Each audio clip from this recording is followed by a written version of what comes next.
In 1861, 3 bulls, says I. In 1861, 3 bulls, says I. In 1861, we licked the Yankees at Bull Run. And we'll all drink stone blind. Johnny, come fill the bowl.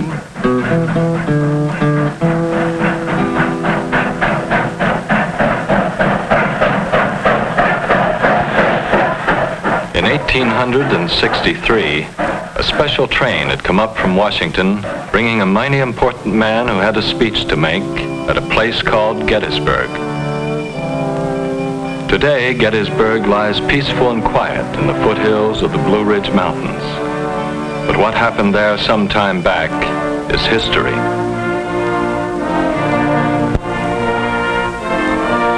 Not far from Gettysburg, there's a great valley lying astride, calling it the Cumberland, and another south, the Shenandoah. And at Harper's Ferry, right where the valleys meet, a grave and tragic conflict springs to life. I, John Brown, am now quite certain that the crimes of this guilty land will never be purged away but with blood. John Brown's body lies a moldering in the grave, but it marched on above the great valley, anticipating a deadly struggle between two ways of life.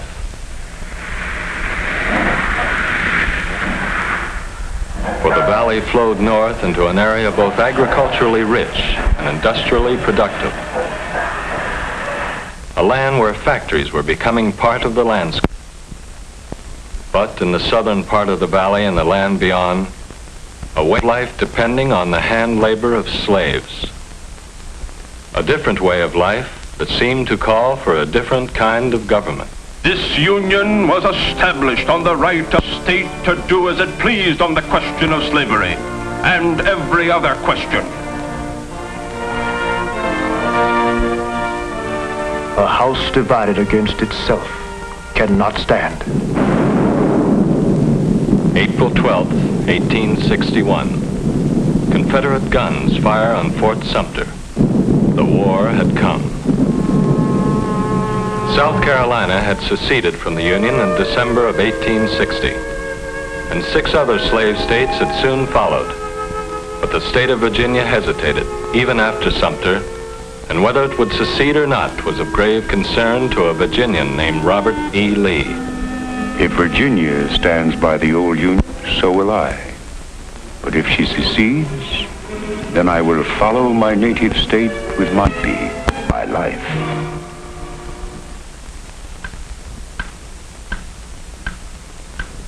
And so when Virginia seceded, 5 days after Sumter, the North lost more than a state. It lost a general. Through a mistake we lost Bull Run, 3 bulls, says I. Through a mistake we lost Bull Run, 3 bulls, says I. Through a mistake we lost Bull Run, and we all skedaddled to Washington. And we'll all drink stone blind. Johnny, come fill the bowl. Neither side had wanted it, but the first battle was at hand. And man or boy, Johnny Reb or Billy Yank, each soldier faced his own worst moments alone, waiting.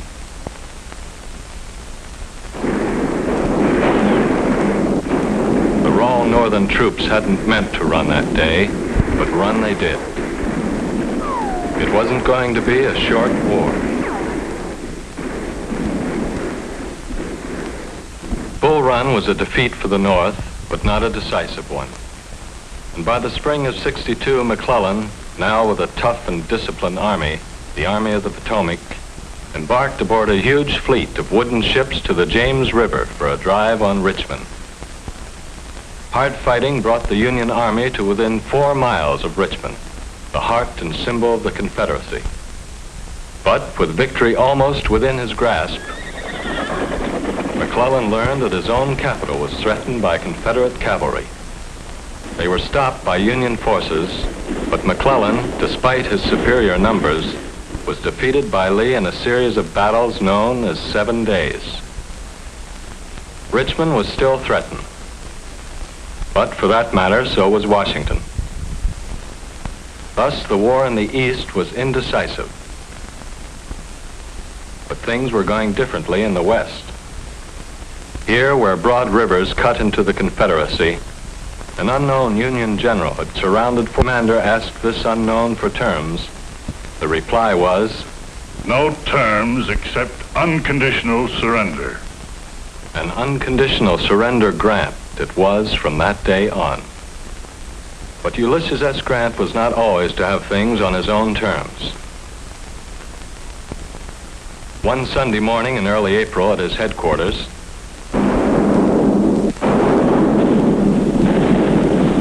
Grant's forces had been surprised, and thus began the terrible Battle of Shiloh. 40,000 Confederates pressed the Union troops to the very edge of the river, towards what looked like inevitable disaster. But Federal reinforcements arrived overnight, reinforcements which turned the tide of the battle. And when it was over, the Union Army held the ground, but at a cost more terrible than could be imagined. General Grant looked over the field. I looked at a field over which the Confederates had made charges the day before, so covered with dead. Now, after more than a year of hostilities, the grand strategy of the North began to emerge. Total blockade on the sea, and the splitting of the Confederacy by way of the western rivers. Thus, the West was to prove crucial in this war between North and South. But Lee in the East was a general to be reckoned with. He had crossed the Potomac just above Washington, and early in September of '62, his army met McClellan's at a place called Antietam Creek. And in 2 days, the cornfields of Maryland became one of the bloodiest battlefields of the entire war. It was not news of a decisive victory which reached the White House, but it was enough of a victory and what Abraham Lincoln had been waiting for. All persons held as slaves within any state, the people of which shall then be in rebellion against the United States, shall be then, thenceforward, and forever free. Now the fate of the Union and the fate of slavery were one and the same. The spring of '63 found the war moving into its third tragic year, with Federal troops deep in Confederate territory in the West. But once again, Lee's lieutenants were on the march in the Cumberland Valley. And in June of '63, the tides of war converged on a little town, which until then had been as peaceful as the seminary which stood nearby. A town called Gettysburg. Now 2 determined armies faced each other. 75,000 men under Lee, 90,000 or more under Meade. The hardened veterans entrenched on Little Round Top waited. The Union sharpshooters in Devil's Den waited. The fertile fields of Pennsylvania waited.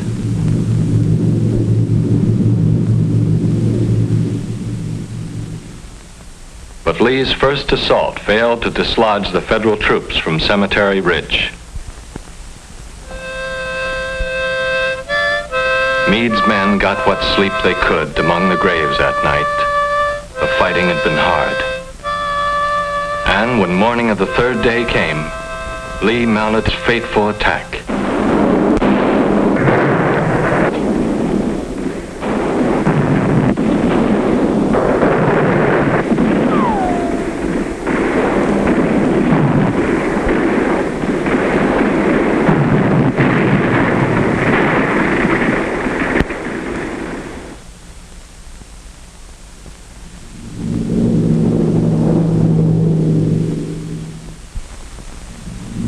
General Pickett had sent his men charging across an open space nearly a mile in length.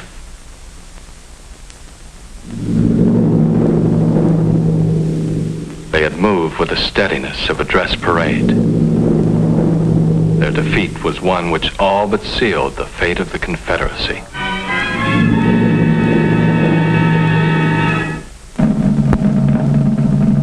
Now, in the midst of a tragic war not yet won, a lot of folks gather at Gettysburg for a dedication. And among them is the president. He looks older now, seldom smiles. War's been so long, so many dead on both sides. After a while, after the main speaker, he has a few words to say. He speaks briefly, quietly, of the brave men, living and dead, who struggle here. Says we must resolve that they shall not have died in vain, that our nation shall have a new birth of freedom, and that government of the people, by the people, for the people, shall not perish from the earth.